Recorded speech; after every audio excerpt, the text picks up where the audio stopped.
Hello my dear students, welcome to our new video. और चलिए, जैसा कि हम लोग ने अपनी लास्ट वीडियो में क्वेश्चन नंबर 28 तक अपना ख़त्म कर लिया था और इस वीडियो में हम लोग 29 क्वेश्चन स्टार्ट करते हैं। ठीक है, तो सबसे पहली बात तो ये जो क्वेश्चन अब जो भी लगेंगे वो सारे क्वेश्चन 4 मार्क्स के हैं, तो उसके अकॉर्डिंग हमको सॉल्व करना है। रही बात तो मार्क्स देखकर हम उसके सॉल्यूशन को नहीं लिखते हैं, जितना क्वेश्चन का आपका ओवरऑल सॉल्यूशन होता है वो इंपॉर्टेंट है। ठीक है, सबसे इंपॉर्टेंट चीज़ यहाँ पर ध्यान दीजिएगा, क्वेश्चन में आपसे पूछा गया प्रूव दैट 3 + 2√5 इज़ इर्रेशनल। आपको ये बताना है कि 3 + 2√5 जो है वो क्या है, इर्रेशनल। तो इस क्वेश्चन से आप बहुत पहले से ही फैमिलियर हो और लगातार होते चले आ रहे हो। अब आपको ध्यान यहाँ पे ये देना है कि 1.3 एक्सरसाइज ये सारे क्वेश्चंस थे। जिन लोगों को 1.3 ना समझ में आई हो तो इससे 1.3 भी आपको ओवरऑल समझ में आ जाएगी। और उसके साथ ही साथ इस क्वेश्चन पर ध्यान से आप फिर से देख लीजिए। आप चाहो तो देखो, ये ऑफलाइन क्लास तो चल रही है कि आपको दोबारा मैं कोई चीज़ बताऊं, वीडियो को आप पीछे जाकर वीडियो देख भी सकते हो, वहाँ पर सारे क्वेश्चंस बताए गए हैं। बट फिर भी मे बी पॉसिबल आपको हर क्वेश्चन में कोई नया पॉइंट मिल जाए जिससे आपको समझ में आ जाए। मेरी यही कोशिश रहती है। तो चलिए ठीक है, फिर से हम लोग ऐसे क्वेश्चन को लेते हैं। 3 + 2√5 इज इर्रेशनल। आपको पता है कि ऐसे क्वेश्चन के लिए हमको कॉन्ट्राडिक्शन मेथड अप्लाई करना पड़ता है। तो कॉन्ट्राडिक्शन मेथड में हम क्या करेंगे, अब यहाँ पर देखिए, एज्यूम करते हैं सबसे पहले। लेट अस अज्यूम, ठीक है, 29 क्वेश्चन का सॉल्यूशन होगा।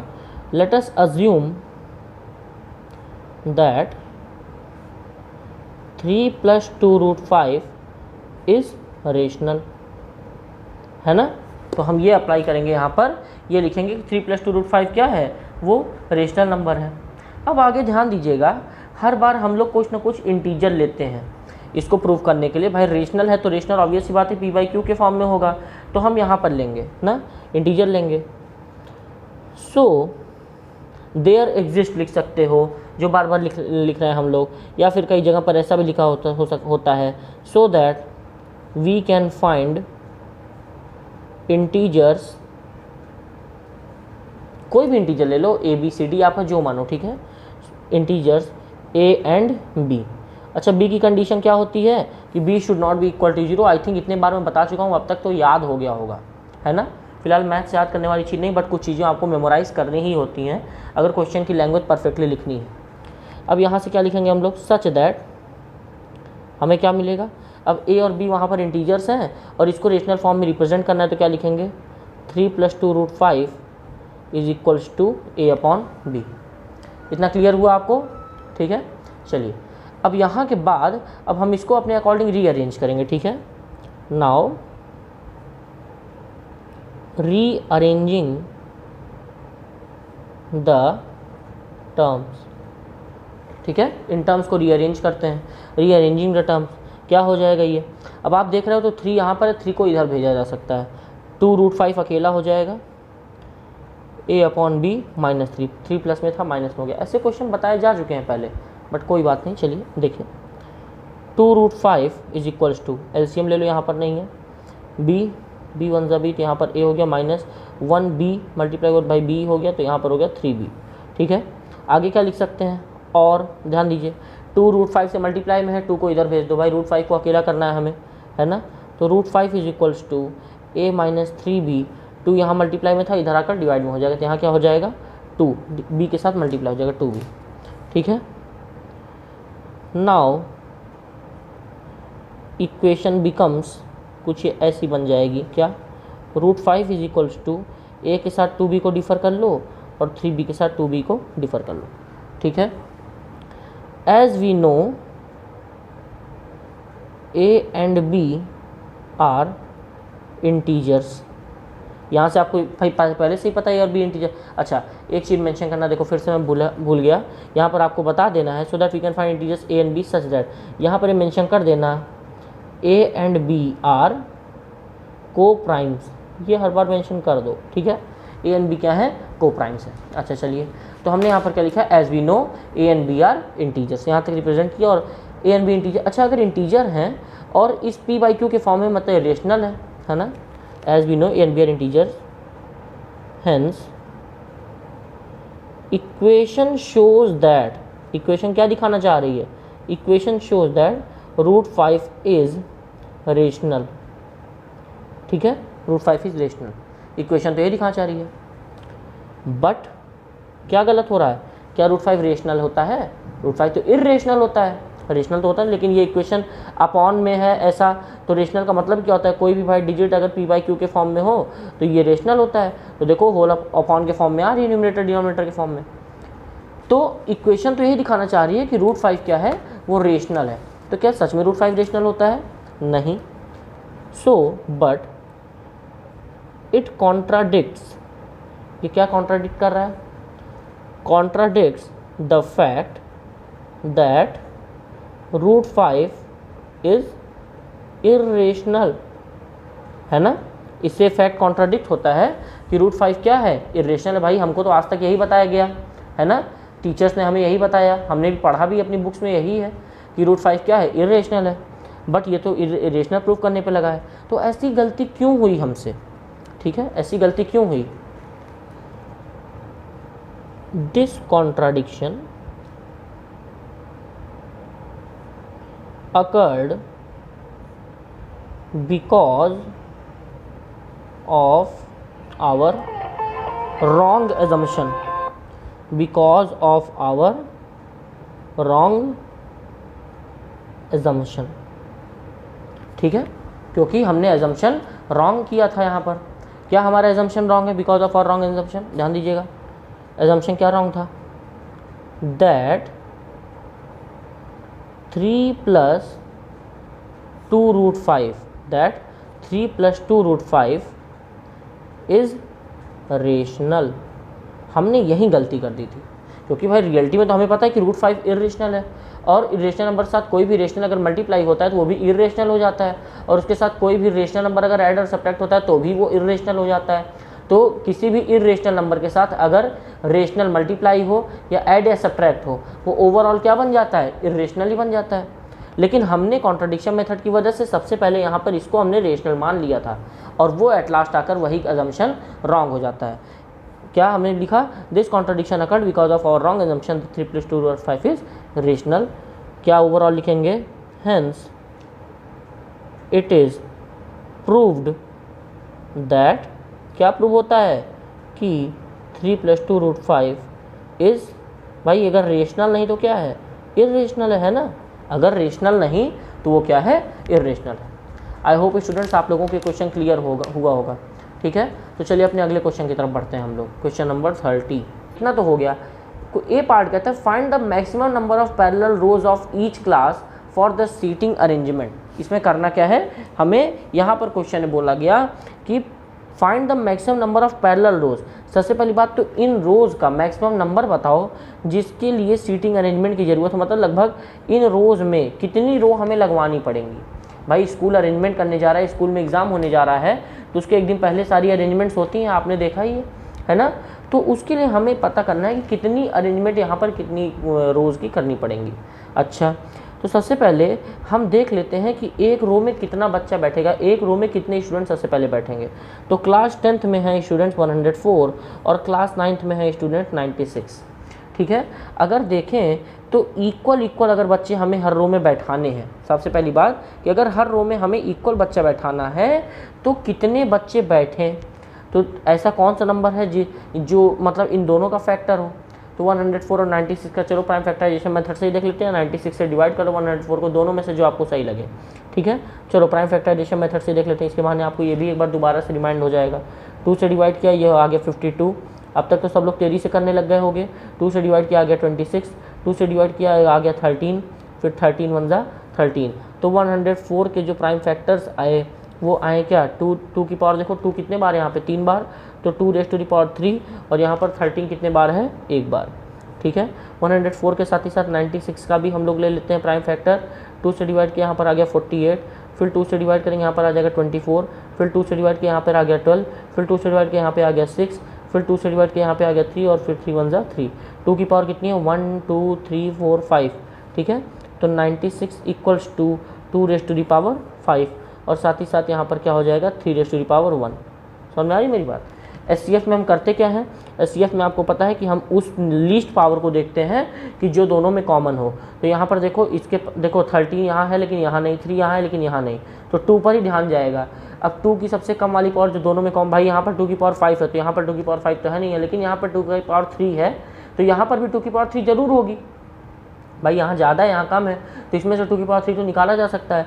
इसका मतलब 2 रेज़ टू दी पावर 3, इसका मतलब 2 इंटू 2 इंटू 2, इसका मतलब 8। ये जो अब ध्यान समझना, मतलब एक रो में 8 स्टूडेंट बैठेगा ही बैठेगा। बात समझ में आ रही है? एक रो में कितने स्टूडेंट्स बैठ सकते हैं? 8 स्टूडेंट बैठ सकते हैं, और हर एक क्लास के।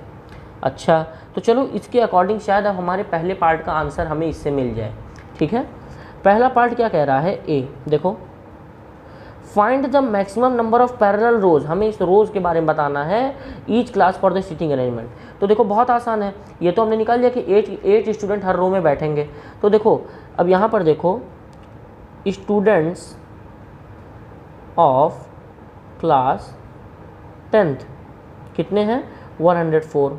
ठीक है, required rose for class 10th देखते हैं कितनी है। 104 को 8 से डिवाइड किया, कितना आ गया? 8 1 8, 8 3 24, मतलब कि 13।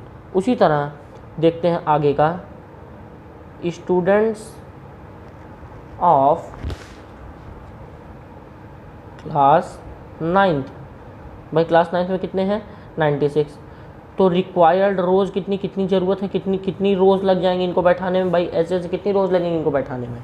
Required rose of class 9th, तो 96 को 8 से डिवाइड किया, यहाँ पर आ गया 12। इसके बाद क्लास 10th के लिए 13 और क्लास 9th के लिए 12 रोज़ लगेंगे। भाई देखो बहुत अच्छे से आप अब ये कर सकते हो।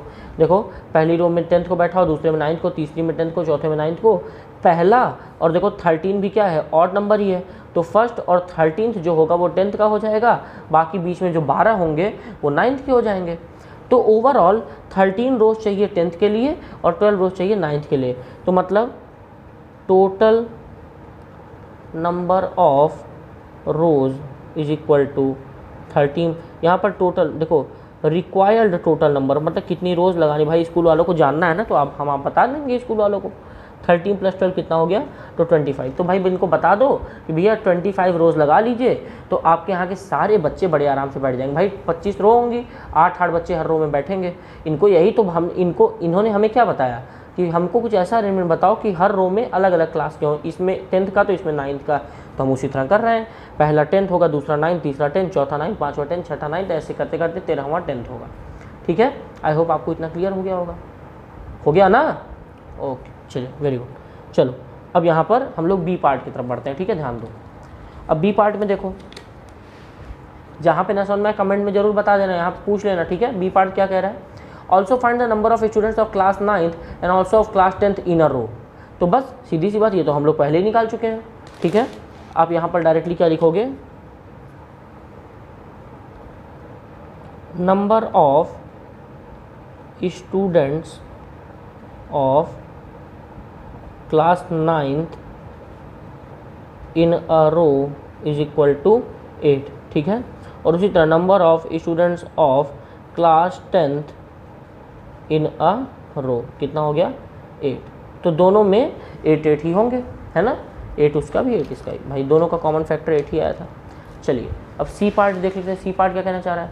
What is the objective of school administration behind such an. बड़ा देखो अभी इससे टाइप का क्वेश्चन इन्होंने दिया कि भाई उनकी क्या मतलब कि एक तरीके से उनकी इच्छा क्या है, वो ऐसा क्यों कर रहे हैं। देखो यहाँ पर बोले कि what is the objective of school administration, मतलब जो विद्यालय प्रशासन है वो ऐसा अरेंजमेंट क्यों करना चाह रहा है, क्या कारण है इसके पीछे, क्यों ऐसा अरेंजमेंट करना चाह रहा है। तो भाई अब आप बताओ कि क्यों आपको स्कूल में ऐसा एग्ज़ाम में दूर दूर बैठाया जाता है, आपको आपके फ्रेंड के बीच में एक दीवार आ जाती है, आपको अपने फ्रेंड से दूर क्यों किया जाता है एग्ज़ाम में। भाई मनाते तो यही हो कि काश मेरा पक्का वाला दोस्त मेरे आगे या मेरे पीछे बैठ जाए, क्यों?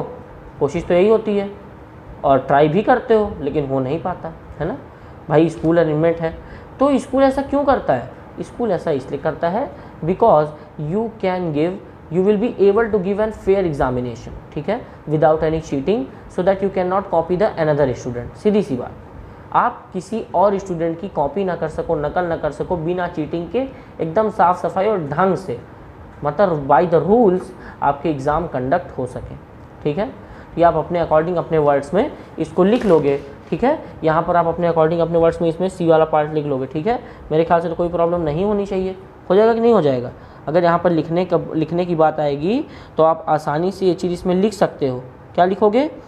भाई लैंग्वेज जो आप अपनी यूज़ कर लीजिए कि स्कूल का ऑब्जेक्टिव क्या होगा, यहीं से देखो, the objective of school administration behind such an arrangement is, इतना लिखने के बाद क्या करोगे, is behind such arrangement is that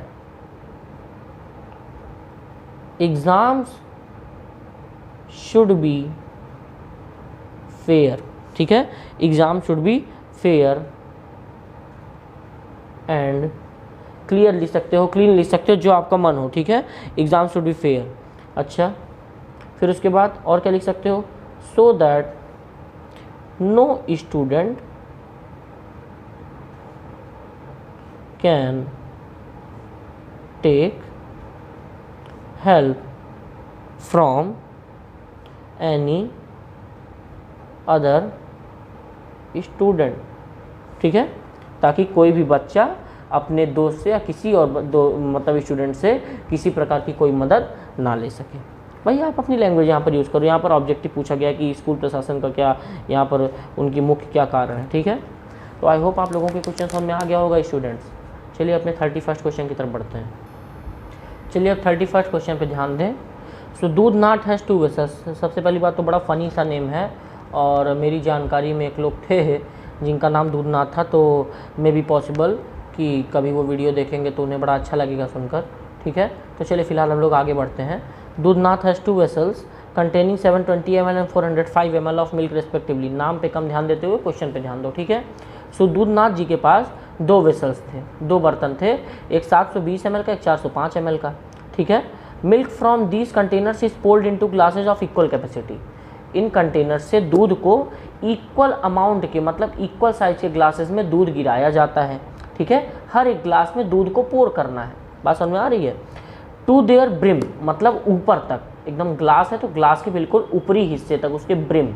ठीक है, मतलब जो उसका ऊपर वाला बिल्कुल निशान होता है वहाँ तक। ठीक है, find the minimum number of glasses that can be field. हमको फाइंड ये करना है कि जो सबसे कम से कम कितने, मतलब ग्लासेस इतने ml दूध में भरे जा सकते हैं। तो देखो इसके अकॉर्डिंग मिनिमम देखकर अब आप एलसीएम निकालने लगो तो वो यहाँ पर गलती कर जाओगे। सबसे पहले तो आपको ध्यान ये देना है कि वो हर एक उस ग्लास की कैपेसिटी क्या होगी। ठीक है, कितना दूध एक ग्लास में भरा जा सकता है। भाई कोई ग्लास तो यहाँ पे वो तो बताया नहीं, लेकिन जो भी है वो ग्लास वो इक्वल कैपेसिटी का है। तो आओ सबसे पहले हम लोग देख लेते हैं। तो उसके अकॉर्डिंग क्या कि maximum amount of milk can be filled in a glass. ठीक है, first we will find the maximum amount of milk which can be filled in a glass। ठीक है, एक ग्लास में मैक्सिमम अमाउंट ऑफ मिल्क मतलब दूध क्या भरा जा सकता है ना। तो इसके लिए हमको क्या करना पड़ेगा, मैक्सिमम से क्या समझ में आता है भाई, हमें हाईएस्ट, मतलब हाईएस्ट वो कोई नंबर ऐसा निकालना पड़ेगा जो इन दोनों का फैक्टर हो, highest common factor. Therefore HCF of 720 and 405 is equals to, तो 720 और 405 का HCF क्या करोगे, चलो प्राइम फैक्टराइजेशन मेथड से ही निकाल लेते हैं। ठीक है, डिवीजन मेथड तो आ ही रहा है, ये भी आ ही रहा होगा। 2 3 जा 6, 2 6 जा 12, 0, 2 से डिवाइड किया 180, 2 से डिवाइड किया 90, 2 से डिवाइड किया 45, 3 से डिविजिबल है 15, 3 से डिविजिबल है 5 और फिर 5। ठीक है, उसी तरह चलो 405 को भी देख लेते हैं। 504 मिलाकर आता है 9, मतलब 3 से डिविजिबल है। 3 1 जा 3, 0 3 5 जा 15, 5 1 6 मतलब फिर से 3 से डिविजिबल है। 3 3 जा 9, 3 5 जा 15। अब 3 से डिविजिबल नहीं होगा, 5 से होगा, 5 7 जा 35 और 7 प्राइम नंबर है तो 7 1 जा 7। आई होप आप लोगों को इतना क्लियर हो गया होगा। तो 720 का क्या आ रहा है फैक्टर, देखो 2 1 2 3 4, 4 टाइम्स है तो 2 raise to the power 4 into 3 raise to the power 2 into 5 raise to the power 1। इसके केस में क्या है, 405 के केस में देखो 3 raise to the power 2 into 5 raise to the power 1 into 7 raise to the power 1। सबसे पहले ध्यान देंगे तो 2 की पावर इसमें तो है लेकिन यहाँ पर कहीं नहीं। 3 की पावर यहाँ पर भी 2 है, यहाँ पर भी 2 है, तो मतलब ये दोनों कॉमन आ रहे हैं। इसका मतलब इसके फैक्टर्स में एक 3 की पावर 2 हो गया। फिर 5 की पावर 1 यहाँ पर भी है, 5 की पावर यहाँ पर भी है, तो वो भी क्या हो गई, कॉमन ही आ गई। 7 यहाँ पर है लेकिन यहाँ पर नहीं, इसलिए कॉमन में नहीं होगा। ठीक है, सो 3 3 था 9, 9 into 5 it becomes what 45। Hence तो ml ml में था, तो ये भी क्या हो गया ml। तो एक ग्लास में जो मैक्सिमम अमाउंट ऑफ दूध आ सकता है वो क्या आ सकता है 45 ml। अब भाई क्वेश्चन ने बाकी तो क्वेश्चन सब कुछ मेरे सामने बताई, हम लोग के सामने बता ही चुका है कि वो जो ग्लासेज होंगे वो इक्वल कैपेसिटी के होंगे। तो एक ग्लास में अगर 45 ml आ सकता है तो आप देखते हैं कि 720 ml वाले वेसल से और 405 ml वाले वेसल से कितना आता है। ठीक है, hence number of glass which can be filled by 720 ml vessel, 720 ml वाले वेसल से जो कितने नंबर ऑफ ग्लास फिल किए जा सकते हैं ये हम लोग देखेंगे। ठीक है, तो एक काम करते हैं, 720 को 45 से डिवाइड कर देते हैं।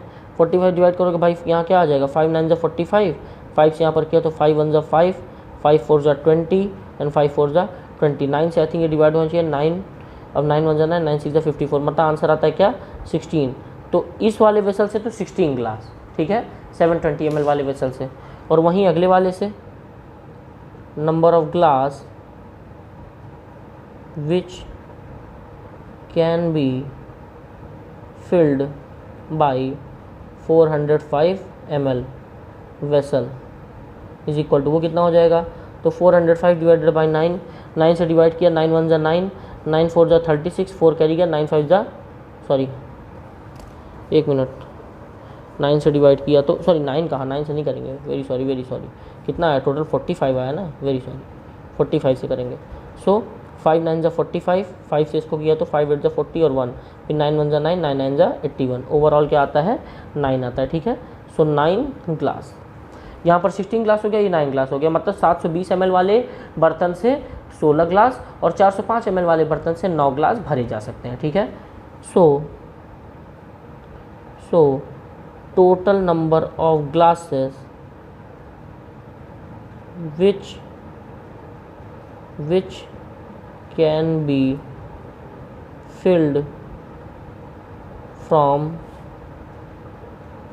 both the containers कितना हो जाएगा, 16 + 9 बराबर कितना ग्लास, 25 ग्लास। ठीक है, टोटल कितना भरा जा सकता है, 25 ग्लास भरा जा सकता है।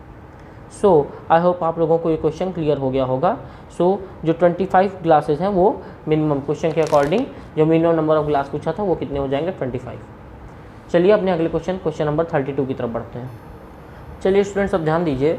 सो 32nd क्वेश्चन क्या कह रहा है, Amita, Sneha and Raghav start preparing cards for all persons of an old age home in order to complete one card दे, देखो यहाँ पर दे टेक में भी पॉसिबल, ये वर्ड छूट गया होगा, दे टेक। ठीक है, in order to complete one card they take, उन्हें लगते हैं अप्रॉक्स 10 16 एंड 20 मिनट्स। ठीक है, मतलब एक कार्ड को प्रिपेयर करने में अमिता को 10, स्नेहा को 16 और राघव को 20 मिनट लगता है।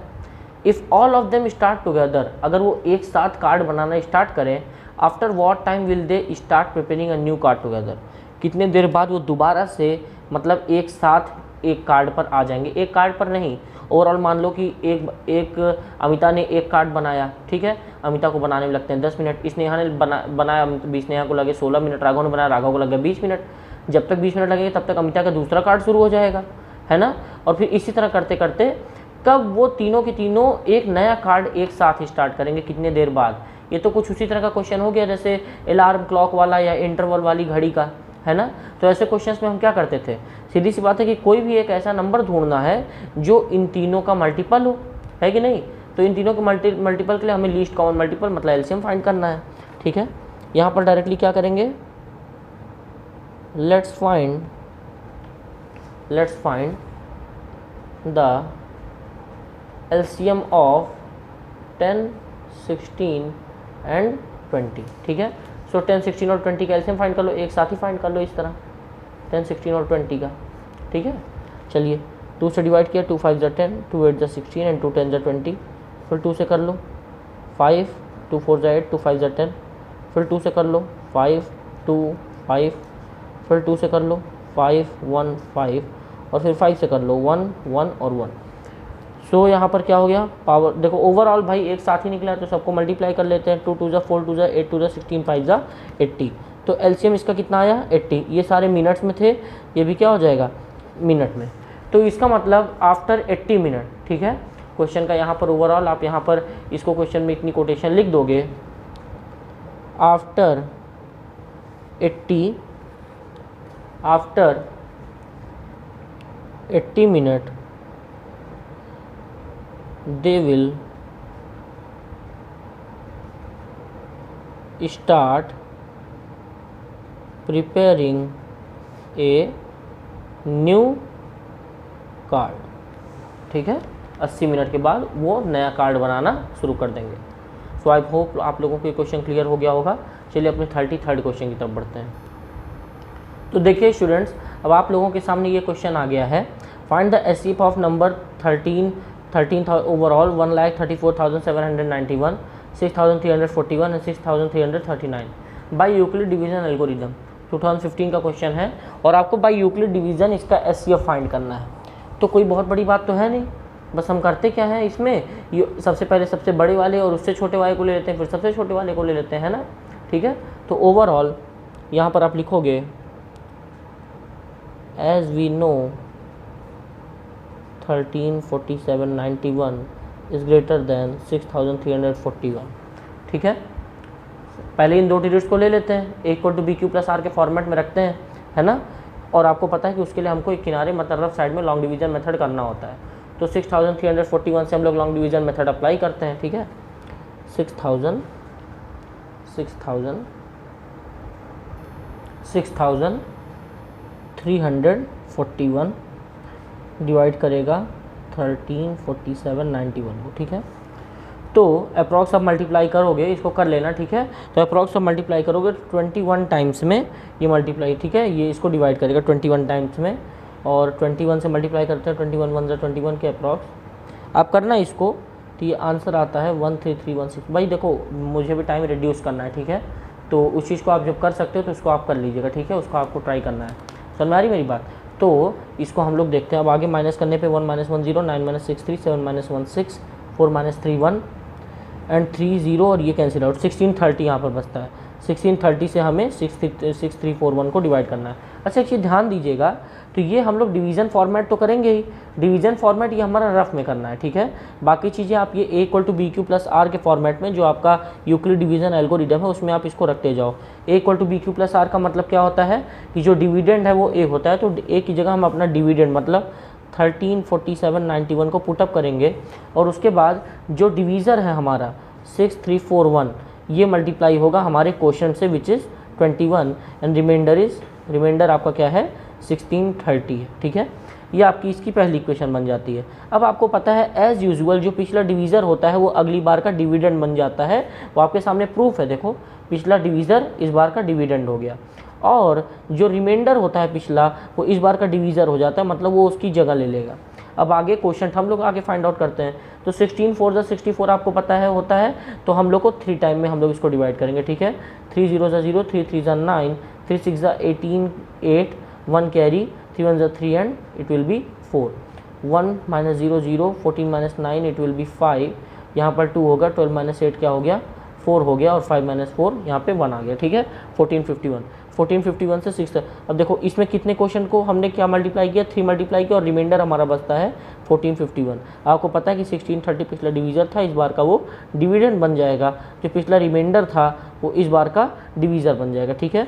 अब 1451 से 1630 को हम डिवाइड करते हैं, ध्यान दीजिएगा, बोर नहीं होना है, सोना नहीं है, ठीक है। 1451 से यहाँ पर हम इसको डिवाइड करते हैं 10 - 1 it will be 9, 12 - 5 it will be 7, 5 - 4 it will be 1। तो 179 से 1451 को आगे डिवाइड करेंगे।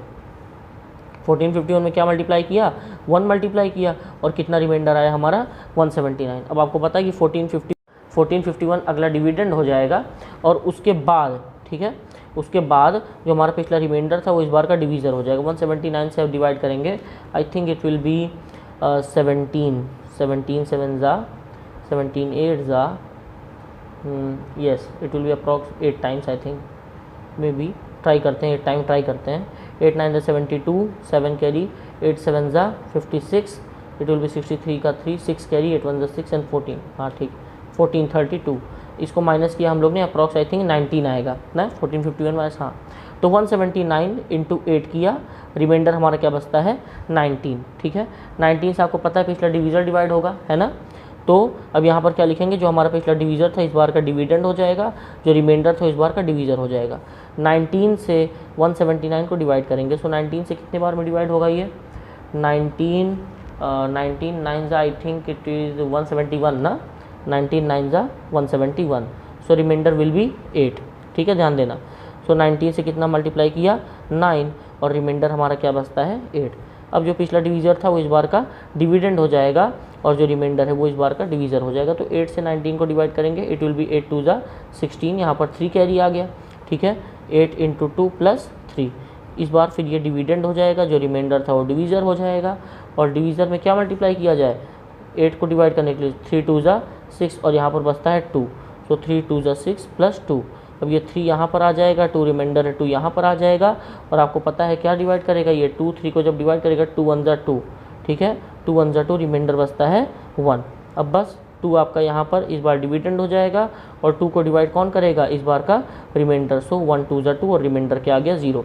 अप्रॉक्स आपका जो है यहाँ पर जो SCF आता है वो क्या आ जाता है 1। जो लास्ट डिवीज़र होता है ना स्टूडेंट्स, जिसकी वजह से जिस इक्वेशन में रिमाइंडर 0 हो जाए, ध्यान से समझना, ये इक्वेशन बनाते बनाते बनाते जिस इक्वेशन में रिमाइंडर 0 हो जाए उसी इक्वेशन के b को, मतलब उसी इक्वेशन के डिवीज़र को हम लोग पिकअप करते हैं। वही डिवीज़र जो हमारा होता है वही SCF होता है। अब आप देख रहे हो तो 1 हमारा SCF आया। अब 1 से क्या करेंगे, आपको पता है कि जो 2 बड़ी डिजिट्स से जो SCF आता है, हमारे पास 2 बड़ी डिजिट जो हमने ली थी वो ये ली थी, जो 2 बड़ी डिजिट से SCF आता है वही अगली डिजिट को डिवाइड करता है। तो अगली भाई SCF आया और 1 तो सबको डिवाइड कर सकता है, पता ही आपको, उतने ही टाइम में डिवाइड हो जाएगा। यहाँ पर रिमाइंडर क्या आ जाएगा 0, मतलब 1 इज़ द SCF। अच्छा, इसी क्वेश्चन को हम बहुत छोटे तरीके से भी लगा सकते थे। आपको बता दें तो सबसे पहले हम 6341 और 6339 को लेते तो आसानी से 2 स्टेप में क्वेश्चन लग गया होता। समझ आ गई मेरी बात, ध्यान दो, हम इन दोनों को ना लेकर हम यहाँ पर ये लेते 6341 इज़ ग्रेटर देन 6339। अगर हम ये लेते तो 6339 से 6341 आराम से डिवाइड हो जाता 2 ही स्टेप में और हमारा वहाँ पर SCF 1 आ जाता। लेकिन कोई बात नहीं, मैंने इस तरह भी आपको करके दिखा दिया, क्योंकि वो सॉल्यूशंस वैसे तो आपको कई जगह मिल जाएंगे, लेकिन देखो फॉर्मेट आपको कॉन्सेप्चुअली पता होना चाहिए कि ऐसे करने पर गलती क्या होगी, क्वेश्चन लेंदी होगा, वो आपको भी यहाँ पता होना चाहिए, ठीक है। चलिए अपने अगले क्वेश्चन की तरफ बढ़ते हैं, विच इज़ 34th। चलिए स्टूडेंट ध्यान देते हैं अपने क्वेश्चन नंबर 34 पे। If 2 positive integers x and y are expressible in the terms of primes as x equal to p square q cube and y equal to p cube q, what can you say about their LCM and SCF। कोई बहुत बड़ी यहाँ पर कोई बहुत बड़ी trick नहीं, ठीक है, आराम से जैसे नंबर्स का LCM निकालते हो वैसे ही निकाल सकते हो, कोई भी प्रॉब्लम यहाँ पे नहीं है। फिलहाल आप लोग यहाँ पे अपने अकॉर्डिंग आपको जो भी मल्टीपल प्राइम फैक्टर्स इसके रखने आप रख सकते हो। अब जैसे मान लो आपको 2 नंबर दिए, मान लो कुछ भी दिए हो सकते थे, 12 18 दिया हो सकता है, कुछ भी दिया हो सकता था, उसी की जगह p स्क्वायर क्यू क्यूब दिया है और एक p क्यूब क्यू दिया हुआ है। तो आप यहाँ पर एक काम करो, p स्क्वायर क्यू क्यूब का जैसे नॉर्मली LCM निकालते हो वैसे निकालो, p से डिवाइड करो, देखो ध्यान दो, p से डिवाइड करो, यहाँ पे क्या बचा, देखो आना यही है, मल्टीप्लाई होकर तो वही चीज़ आनी है ना। तो ओवरऑल जो आपका x का भाई प्राइम फैक्टर समझ के चलो, p स्क्वायर आता है और q क्यूब आता है, समझ में आ रही मेरी बात। x का जो LCM आता है भाई, अभी आप अगर LCM लेते हो, देखो p से डिवाइड किया, यहाँ पे बचा p, ये हो गया q क्यूब, फिर p से किया, यहाँ पे p कट गया, बचा q क्यूब, फिर q से 3 बार करोगे तो p 2 बार और q 3 बार, देखो वही है p 2 बार q 3 बार, कोई प्रॉब्लम नहीं। चलिए आगे देखें, y का यहाँ पर वही आएगा, p की पावर 3 और q की पावर 1। अब अगर हम देखने की कोशिश करें तो LCM आसानी से निकाल सकते हैं। देखो LCM में हमें करना क्या होता है भाई, p यहाँ भी है, p यहाँ भी है, लेकिन हाईएस्ट पावर लेते हैं, तो p की पावर सबसे हाईएस्ट क्या है 3, ये ले लिया। q यहाँ भी है, q यहाँ भी, लेकिन हाईएस्ट पावर लेते हैं, q की पावर क्या है 3, तो ओवरऑल क्या आ गया p क्यूब q क्यूब, ये आ गया LCM। SCF की बात की जाए तो फिर से p स्क्वायर यहाँ भी है और यहाँ देखो p यहाँ भी है, p यहाँ भी, लेकिन हम लोवेस्ट पावर लेते हैं, जो कि दोनों में कॉमन मिल जाए, तो यहाँ पर भी पी स्क्वायर कॉमन, देखो पी स्क्वायर यहाँ पर भी और इसमें भी पी स्क्वायर मिल जाएगा, है ना, तो हम पी स्क्वायर ले लेंगे। क्यू का भी वही हाल है, लेकिन क्यू यहाँ पर एक बार है, यहाँ 3 बार, तो एक बार तो ज़रूर इसमें होगा, है ना, तो क्यू भी कॉमन है लेकिन एक बार। तो यहाँ हमारा जो HCF आया वो क्या आया, very sorry, P square Q, क्या आ गया, पी स्क्वायर क्यू। LCM आता है पी क्यूब क्यू क्यूब और HCF आता है SCF क्या आता है, P square Q.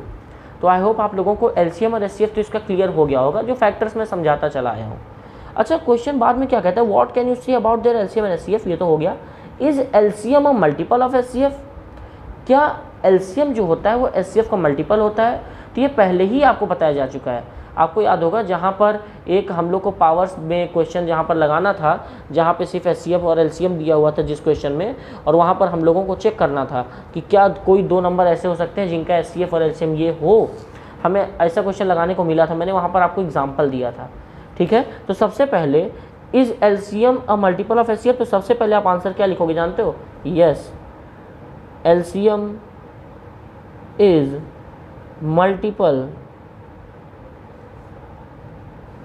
Of HCF। अच्छा, अब इसका प्रूफ या एक्सप्लेनेशन चाहिए, इसका एक्सप्लेनेशन के लिए क्या करेंगे, चलो हम 2 नंबर सेलेक्ट कर लेते हैं, कोई भी, चलो छोटे मोटे नंबर ले लेते हैं, 6 और 8, ठीक है। अब एक काम करते हैं, 6 और 8 का LCM और 6 और 8 का HCF फाइंड आउट कर लेते हैं। LCM देखते हैं कि क्या LCM जो है वो HCF से डिवाइड होता है, मतलब क्या HCF LCM का फैक्टर है या LCM HCF का मल्टीपल है। चलो देखते हैं, 2 से डिवाइड किया, 2 3 जा 6, 2 4 जा 8, फिर अभी भी 2 से डिविजिबल है, 2 2 जा 4, फिर अभी भी 2 से डिविजिबल है, 2 1 जा 2 और 3 से डिविजिबल, 3 1 जा 3। ओवरऑल सबको मल्टीप्लाई करोगे तो 2 2 जा 4, 2 जा 8, 3 जा 24। तो जो हमारा LCM आता है 6 और 8 का, LCM जो आ रहा है 6 और 8 का, वो क्या आ रहा है स्टूडेंट्स, 2 2 जा 4, 2 जा 8, 3 जा 24।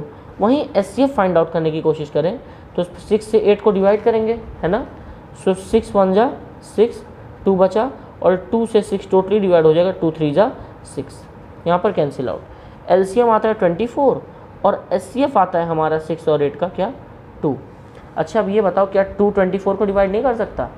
अगर आप देखो तो 24 में 2 की पावर 3 टाइम्स है और 3 अकेला, और यहाँ पर 2 की पावर 1 टाइम। तो ओवरऑल यहाँ से क्या समझ में आया कि LCM is a multiple of HCF। समझ में आ रहा है कि नहीं, प्रूफ मिल रहा है ना। ऐसा आप हर क्वेश्चन में देख सकते हो, आपको 2 नंबर्स मिले तो आप देखोगे कि हर बार HCF जो होगा वह LCM का प्राइम फैक्टर होगा ही होगा, ठीक है। अच्छा, अब आप एग्जाम्पल कोई भी ले लो, एग्जाम्पल आप कोई भी ले लेना, आपको यहाँ पर ये प्रूफ मिल जाएगा। तो इससे अच्छा, अब कुछ लोगों के मन में क्वेश्चन ये आ रहा होगा कि मल्टीपल सर बार बार बोलते हैं, फैक्टर बोलते हैं, ये क्या है। चलो अब ध्यान दो, जैसे मान लो ये यहाँ पर मैंने एक नंबर लिखा 6, तो 6 के 2 प्राइम फैक्टर्स हैं। 6 का जब LCM लेते हो तो एक बार आता है 2, एक बार आता है 3, तो ये होते हैं फैक्टर्स। समझ में आ रही मेरी बात। लेकिन 2 क्या, देखो अब पूछा जाए कि 2 के मल्टीपल्स बताओ तो बहुत सारे हैं, 4 6 8 10 12। मल्टीपल का मतलब कि 2 में हम किसी इंटीजर को मल्टीप्लाई करते चले जाएं और ऐसे नंबर्स आते चले जाएं, तो 12 चाहे वो कोई भी इवन नंबर होगा तो वो 2 का मल्टीपल होगा, ठीक है। और जब हम किसी बड़े नंबर को छोटे छोटे नंबर्स में तोड़ते हैं, छोटे छोटे प्राइम्स में तोड़ते हैं, फंडामेंटल अरिथमेटिक थ्योरम के according, what do you know, आपको यही बताया गया था कि any composite number in this world is the product of its primes. कोई भी कंपोजिट नंबर जो होता है वो अपने प्राइम्स का प्रोडक्ट होता है। तो वो जो प्राइम्स है ना वही उसके फैक्टर्स हैं। समझ में आ रही मेरी बात। तो मल्टीपल और फैक्टर में यही डिफरेंस होता है। आई होप आप लोगों को यहाँ तक क्लियर हो गया होगा। चलिए अपने 35th क्वेश्चन की तरफ बढ़ते हैं। तो स्टूडेंट्स इस क्वेश्चन में देखो तो सबसे पहली बात, हाँ कुछ डिफरेंट क्वेश्चन तो है और इससे कुछ ना कुछ हमें जानने को मिलेगा। देखो सबसे इम्पॉर्टेंट बात ये होती है कि हर क्वेश्चन को देखते हुए आपका मेन मोटो होना क्या चाहिए कि आओ हमें इस क्वेश्चन से कुछ नया जानने को मिलेगा, ठीक है। अगर आप जिस दिन इस क्यूरियोसिटी में लग गए, इस चीज़ की आपको भूख हो गई कि कुछ नया जानने को मिलेगा, वो दिन से आप खुद ब खुद क्वेश्चन बनाना शुरू हो जाते हो। समझ में आ रही मेरी बात। अब 35th क्वेश्चन आपसे क्या कहना चाह रहा है, ध्यान दीजिएगा। Show that one and only one out of n n+1 and n+2 is divisible by 3। आपको ये दिखाना है कि हम ऐसा शो करो कि सिर्फ और सिर्फ कोई एक ही, चाहे n हो, चाहे n+1 हो, चाहे n+2 हो, वो डिविजिबल बाई 3 है। कोई एक ना, एक ही, तीनों में से कोई एक, where n is any positive integer. तो अब यहाँ पर क्या करेंगे, ठीक है, यहाँ पर हम लेट करते हैं, let n, n+1 and n+2 be 3 consecutive, मतलब लगातार। भाई n कोई भी एक नंबर है, जिसमें 1 ऐड करोगे तो अगला आ जाएगा, 2 ऐड करोगे और अगला आ जाएगा ना। 3 कॉन्जिक्यूटिव पॉजिटिव इंटीजर्स, ठीक है। अच्छा, अब एक चीज़ और ध्यान दो, तो अगर हमको क्या करना है, देखो क्वेश्चन में आपको याद होगा पहली एक्सरसाइज में, नहीं दूसरी एक्सरसाइज में, वहाँ पर जहाँ पर हमें प्रूव करना होता था कि प्रूव करके दिखाओ कि 3q+1 और 3q+2 जो हैं वो पॉजिटिव इंटीजर्स है, या स्क्वायर या क्यूब, ये सब आपको याद होगा, वो प्रूव करने के लिए बोला था ना। तो यहाँ पर भी हमें वही समझना पड़ेगा, ठीक है। यहाँ पर हमें ये चीज़ लेना पड़ेगा, वी नो दैट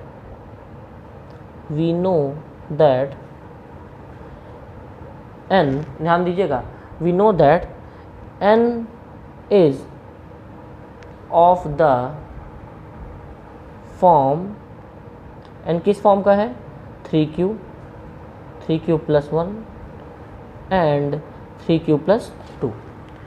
n जो है किस फॉर्म का है, 3q+1 और 3q+2 के फॉर्म का है। भाई q क्या है, कोई भी एक इंटीजर है। क्यों? क्योंकि तीनों में से कोई एक 3 से डिविजिबल है, उसकी वजह से n इस फॉर्म का है। हमने ये चीज़ मान लिया। 3 क्यों लिया? क्योंकि 3 से डिविजिबिलिटी दिखानी थी। और भाई 3 से डिविजिबिलिटी देखो, n 3q का है, तो 3q में 1 ऐड कर दोगे तो n+1 हो जाएगा, 3q में 2 ऐड कर दोगे तो n+2 हो जाएगा, बस सिंपल है ना। चलिए अब इसमें हम केसेस बनाएंगे, ठीक है, अलग अलग केसेस लेंगे कि अगर ऐसा होता तो, नेक्स्ट केस में अगर ऐसा होता तो, ठीक है। तो उसके अकॉर्डिंग केस 1 लेते हैं, है ना, केस 1 लेते हैं और केस 1 में देखते हैं,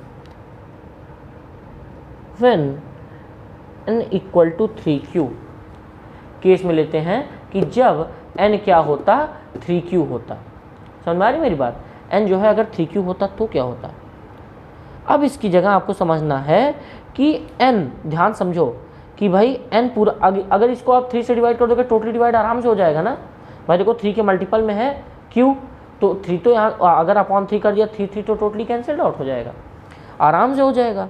सो इस केस में, इन दिस केस, ध्यान दीजिएगा, इन दिस केस n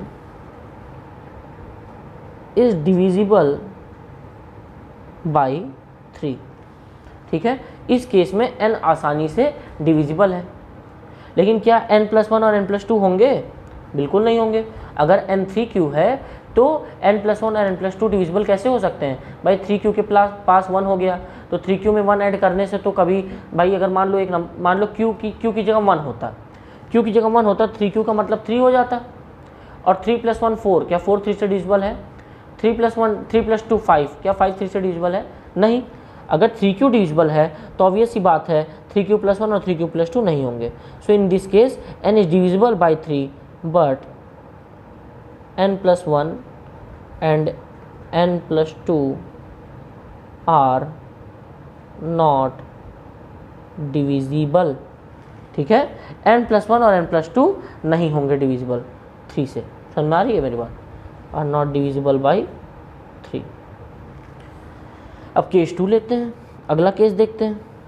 भाई अब इसमें हमने क्या किया, n इक्वल टू 3q ले लिया। अगले वाले में क्या करेंगे, n इक्वल टू क्या कर लेंगे, when n equal to 3q+1।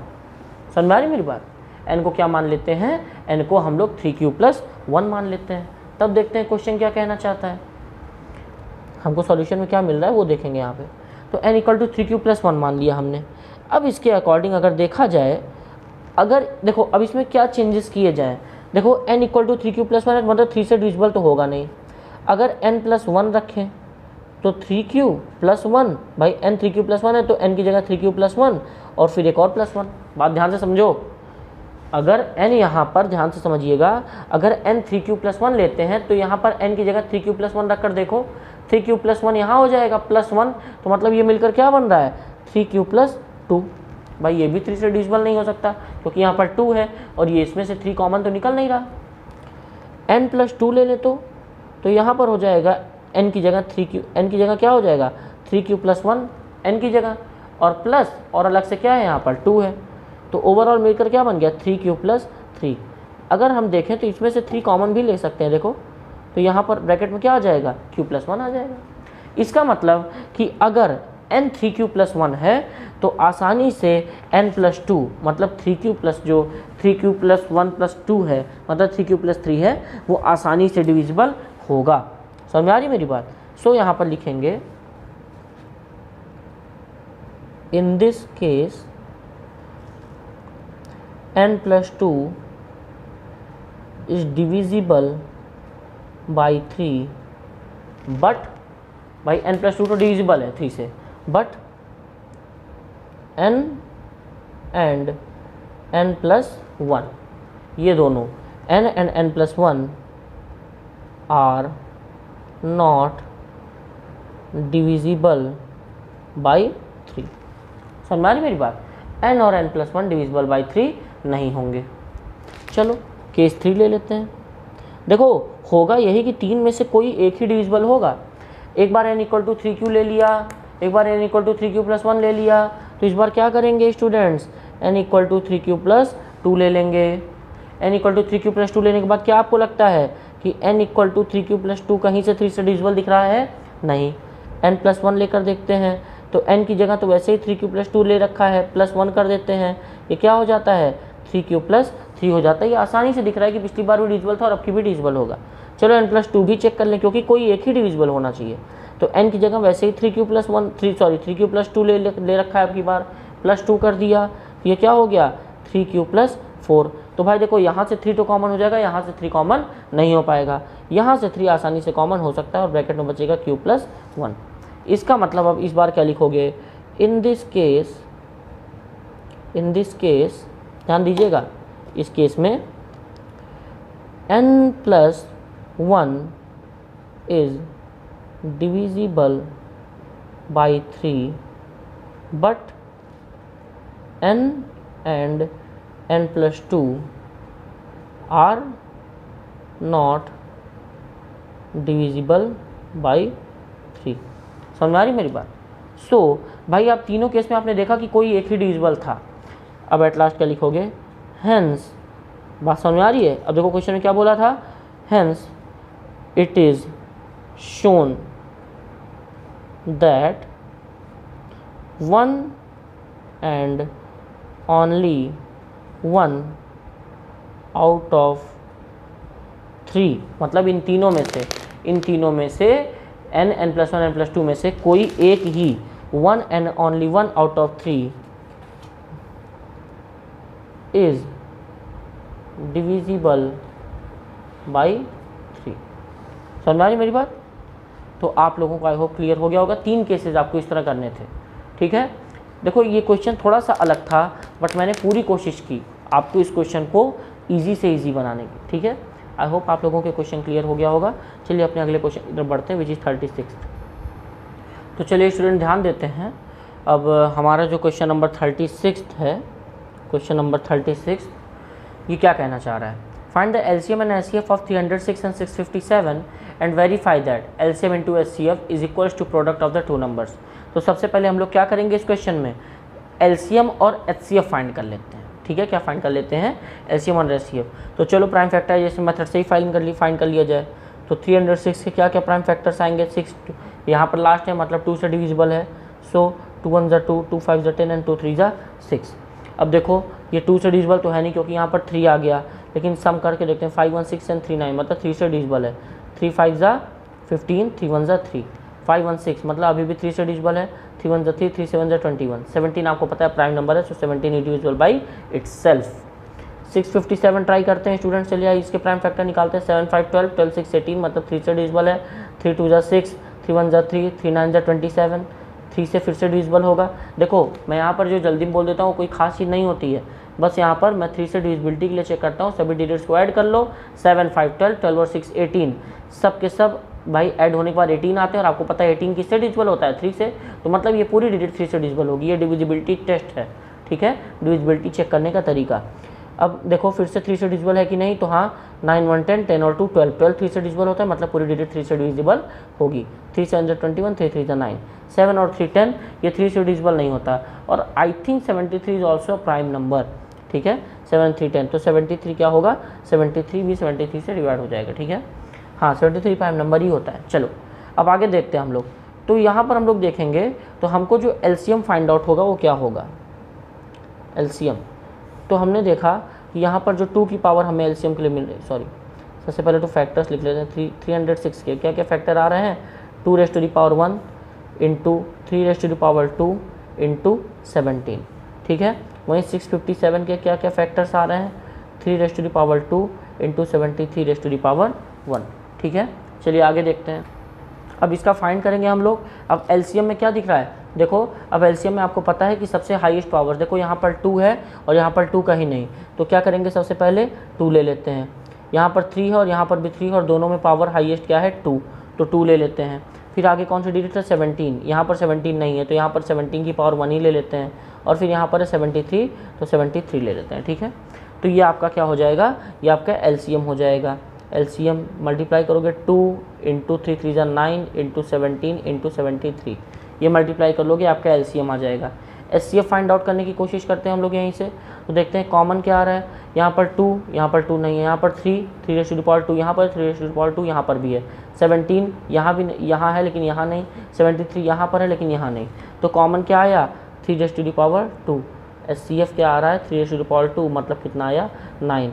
और ये जो हमारा आ रहा है ये क्या आ रहा है आपका एलसीएम, ठीक है, एलसीएम आ रहा है। इसको मल्टीप्लाई कर लोगे आप, मल्टीप्लाई करने के बाद आपको एलसीएम भी फाइंड आउट हो जाए। तो एलसीएम फाइंड आउट होता है 22,338 और एचसीएफ फाइंड आउट होता है 9। अब हमको प्रूव यहाँ पर ये करना है कि हमारा जो एलसीएम और एचसीएफ है वो दोनों का प्रोडक्ट क्या उन दोनों नंबर के प्रोडक्ट्स के बराबर होता है कि नहीं।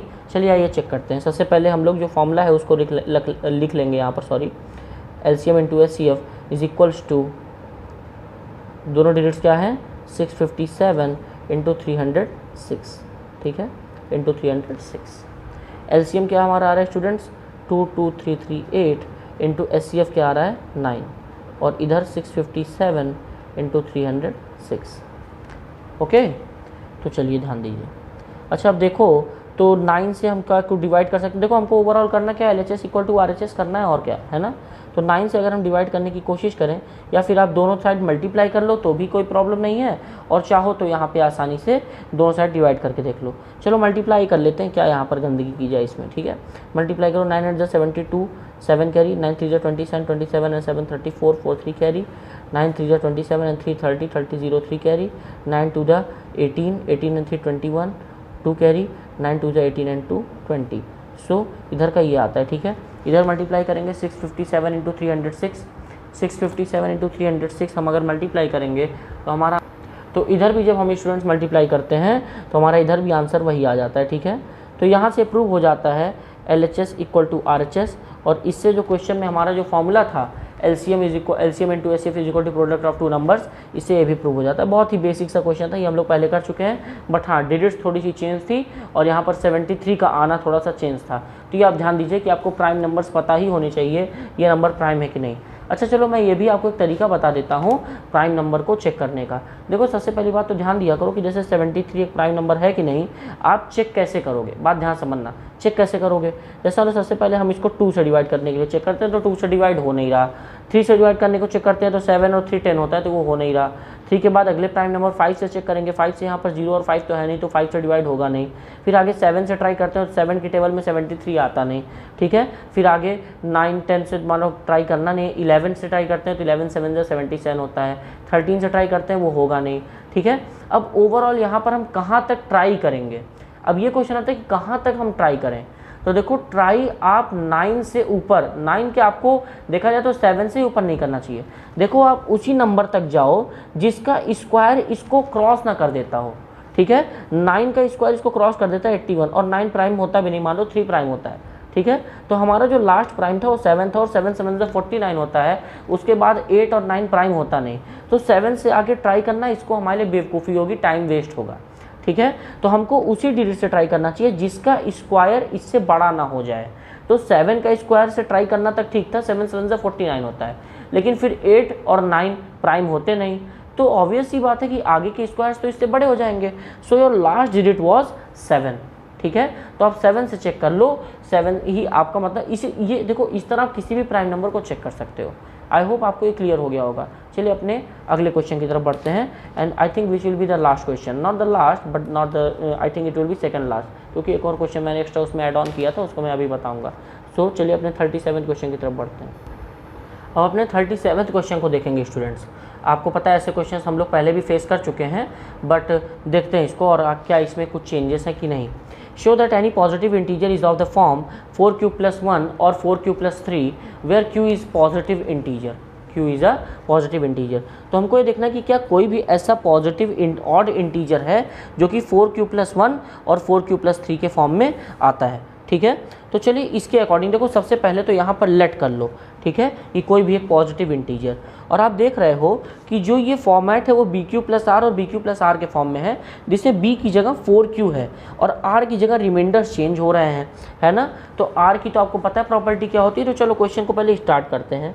Late A be any positive odd integer, ठीक है। हम A को कोई एक पॉजिटिव ऑड इंटीजर मान लेते हैं। Therefore, by Euclid's division algorithm, ठीक है, यूक्लिड डिवीजन एल्गोरिदम के अकॉर्डिंग हम क्या लिखेंगे यहाँ पर, A = भाई 4Q के टर्म में है ना, तो हम क्या लिख सकते हैं, 4Q + R लिख सकते हैं, बिल्कुल लिख सकते हैं, कोई प्रॉब्लम तो है नहीं। R क्यों लिखा हमने वो भी मैं आपको बताता हूँ। यहाँ पर लिखोगे वेयर, R की क्या क्या प्रॉपर्टी है, R हमेशा B से छोटा होता है और 0 से बड़ा या उसके बराबर होता है, रिमाइंडर की यही प्रॉपर्टी होती है। अब B क्या है, तो कंपेयर कर लो, ठीक है। कंपेयर करेंगे A = BQ + R से, तो B की जगह कौन बैठा है, 4 बैठा है, मतलब R जो होना चाहिए वो 4 से छोटा होगा, ठीक है। R जो छोटा होगा लेकिन 0 से बड़ा या 0 के बराबर होगा, ये प्रॉपर्टी है। अच्छा एक चीज़ ध्यान दो, तो इसके अकॉर्डिंग क्या क्या इक्वेशन बन सकती है, A = 4Q + 0 बन सकता है, भाई R 0 के बराबर हो सकता है ना। A = 4Q + 1 हो सकता है, A = 4Q + 2 हो सकता है, A = 4Q + 3 हो सकता है, लेकिन A = 4Q + 4 नहीं हो सकता। क्यों, क्योंकि R हमेशा B से छोटा होगा, B क्या है, 4 है ना। चलिए अब आगे देखते हैं। तो A = 4Q + 0 लिखने के बजाय 4Q भी लिख सकते हैं। अच्छा एक चीज़ ध्यान दो, तो 4Q में हमारे पास जो 4Q है उसका एक फैक्टर आ रहा है 2, है ना। अगर 2 को हम लोग बाहर ले लें तो 2Q, जो 4Q है वो 2 से टोटली डिवाइड हो जा रहा है, इसका यही मतलब है। और आपको पता है कि ऐसा कोई भी नंबर जो 2 से टोटली डिवाइड होता हो वो क्या है, वो इवन नंबर होता है।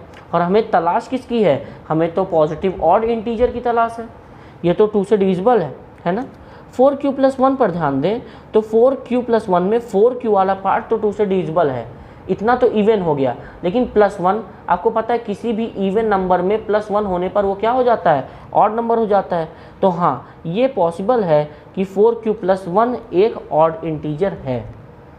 4Q + 2 की तरफ ध्यान दें, तो 4Q + 2 में आप आराम से देखो 2 से डिवाइड कर सकते हो, अंदर क्या बचेगा, 2Q + 1 बचेगा। भाई मल्टीप्लाई कर लो, 2 2 = 4Q + 2, फिर से वही बन जाने वाला है। तो इसका मतलब ये नंबर टोटली 2 से डिविजिबल है, इसका मतलब ये क्या होगी, इवन होगा, है ना। ये वाला क्या हो जाएगा, ये तो ऑड होगा। 4Q + 3 पर ट्राई करते हैं। 4Q + 3 का भी वही हाल है कि 4Q तो 2 से डिविजिबल है, लेकिन क्या 3 से 2 से डिविजिबल है, 3 2 से डिविजिबल नहीं है, इसलिए ये क्या हो जाएगा, ऑड हो जाएगा। तो हमारे पास हमने देखा कि ऑप्शंस तो हमने सारे रखे, 4Q + 1, 4Q + 2, 4Q + 3, लेकिन जो उभर कर सामने आता है, जो रेस में आगे जीतता है, या फिर कह सकते हो जो हमारा आंसर आता है वो क्या आता है, A, जो कि पॉसिबल जो हमारी आउटकम आई वो क्या आई, 4Q + 1 एंड 4Q + 3। तो हाँ, एक यही कंडीशंस हैं कि कोई भी पॉजिटिव ऑड इंटीजर होगा, it will be in the form of 4Q + 1 और 4Q + 3। ये लैंग्वेज वगैरह मैंने पीछे इसकी जो है नोटेशंस लिखवाई थी, उस चीज़ को यहाँ पर आप लोग लिख लीजिएगा। तो यहाँ पर जो आपकी इंपॉर्टेंट क्वेश्चंस की जो लिस्ट थी स्टूडेंट्स 37 क्वेश्चंस की, वो कंप्लीट होती है। बट लास्ट क्वेश्चन तो नहीं। एंड अब यहाँ पर जो आप लोगों ने क्वेश्चन भेजा था, ठीक है, एक क्वेश्चन था आप लोगों का भी, वो क्वेश्चन मुझे भी अच्छा लगा, इसलिए मैंने सोचा कि उसको अपनी वीडियो में मेंशन किया जाए। So I am going to mention that question also which will be 38 and your last question, ठीक है। चलिए तो अपने 38 क्वेश्चन को हम लोग देखते हैं। So the last but not the least, आपका 38 क्वेश्चन जो है, using Euclid division algorithm find HCF of 1651 and 2032, express the HCF in the form of 1651m plus 2032n। ये देखकर तो कुछ लोगों का दिमाग भाई सिर घूम गया होगा, क्यों, बड़ा अजीब सा, यार ये कैसे लगेगा, ये क्या है क्वेश्चन ना। तो कोई बहुत खास बात नहीं इस क्वेश्चन में। सबसे पहले तो जो क्वेश्चन का ऊपर वाला पार्ट बोला है उसको सॉल्व कर लेते हैं, ठीक है, कि ये जो यूक्लिड डिवीजन एल्गोरिदम के अकॉर्डिंग 1651 और 2032 का एचसीएफ फाइंड करते हैं। तो सबसे पहले क्या मेंशन करेंगे कि 1651 इज लेस देन 2032। तो ये प्रूव ये करता है कि 1651 अब 2032 को डिवाइड करेगा, 2032 डिविडेंड होगा, 1651 डिवीज़र होगा। तो डिविडेंड की जगह उसको मेंशन करो 2032 को, डिविडेंड की जगह, डिवीज़र की जगह मेंशन करो 1651 को। क्वेश्चन देखते हैं क्या आएगा, ये आपका रफ पार्ट में ये आपके सॉल्व होगा।